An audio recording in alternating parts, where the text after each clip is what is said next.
नमस्कार, माझे नाव सुभद्रा बसाब जाधव. मी इयत्ता 8वी जिल्हा परिषद प्राथमिक शाळा सफिया बादवाडी या शाळेत शिकते. ईडीयू मराठीच्या महाराष्ट्र गौरव ऑनलाईन वक्तृत्व स्पर्धा 2026 या स्पर्धेत मी सहभाग घेत आहे. आज मी तुमच्या समोर उभी आहे एका अशा विषयावर बोलण्यासाठी ज्याचा विचार जरी मनात आला तरी छाती अभिमानाने फुलून येते. तो विषय आहे माझा आवडता किल्ला रायगड. रायगड हे नाव उच्चारताच डोळ्यासमोर उभा राहतो तो एक भव्य अभेद्य किल्ला आणि त्याचबरोबर उभा राहतो तो स्वराज्याचा इतिहास, शौर्याची परंपरा आणि स्वाभिमानाची गाथा.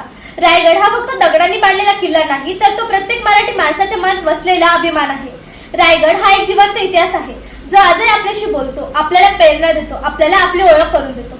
सह्याद्रीच्या कुशीत वसलेला हा किल्ला समुद्र सपाटीपासून सुमारे 2700 फूट उंचीवर आहे. या किल्ल्याचे नाव पूर्वी रायरी असे होते, पण जेव्हा छत्रपती शिवाजी महाराजांनी हा किल्ला जिंकून घेतला तेव्हा त्यांनी याचे नाव रायगड असे ठेवले. हे नावच जरूर सांगते की हा गड म्हणजे राजांचा गड, गडांचा राजा आहे. रायगडचे महत्व इतके मोठे आहे की 1674 साली याच किल्ल्यावर छत्रपती शिवाजी महाराजांचा भव्य राज्याभिषेक झाला.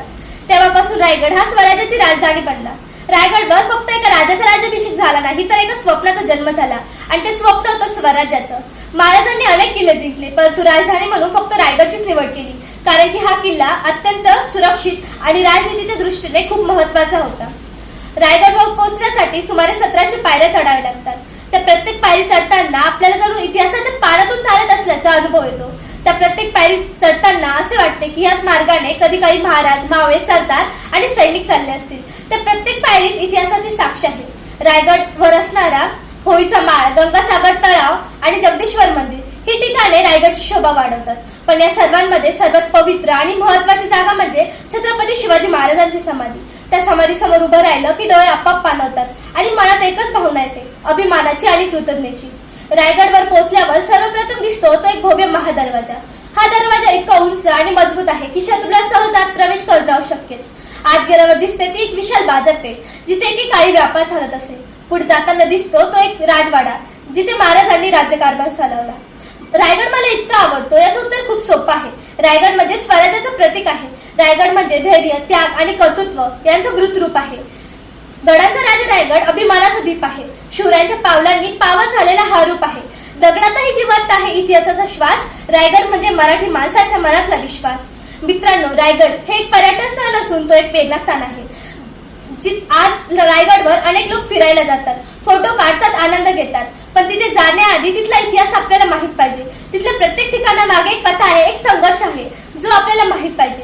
हे स्वराज्य निर्माण करण्यासाठी छत्रपती शिवाजी महाराजांनी किती संकटांचा त्याग केला, किती संकटांचा सामना केला, किती त्याग केला हे आपल्याला रायगडवर गेल्यावर समजतं. त्यांच्या नेतृत्वामुळेच एक लहानसं स्वप्न एक मोठं साम्राज्य बनलं.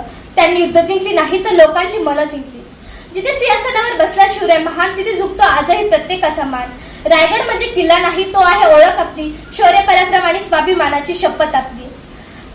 रायगड आजही आपल्याला सांगतो की कधीही हार मानू नका, स्वप्न पहा आणि ते पूर्ण करण्यासाठी झगडा करा. आपल्या देशासाठी, आपल्या समाजासाठी काहीतरी करा.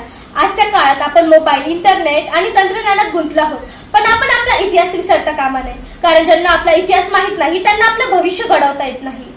आपण सर्वांनी मिळून रायगड सारख्या ऐतिहासिक ठिकाणची काळजी घेतली पाहिजे. तिथे स्वच्छता राखली पाहिजे, भिंतींवर काही लिहू नये आणि त्या ठिकाणचा आदर केला पाहिजे.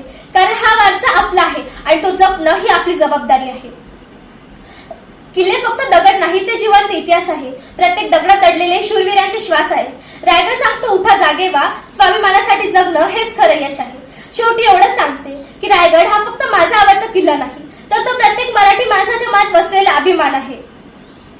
चला तर मग शिवरायांच्या आदर्शावर चालूया, प्रामाणिकपणे वागूया आणि आपला देश महान बनवूया. धन्यवाद.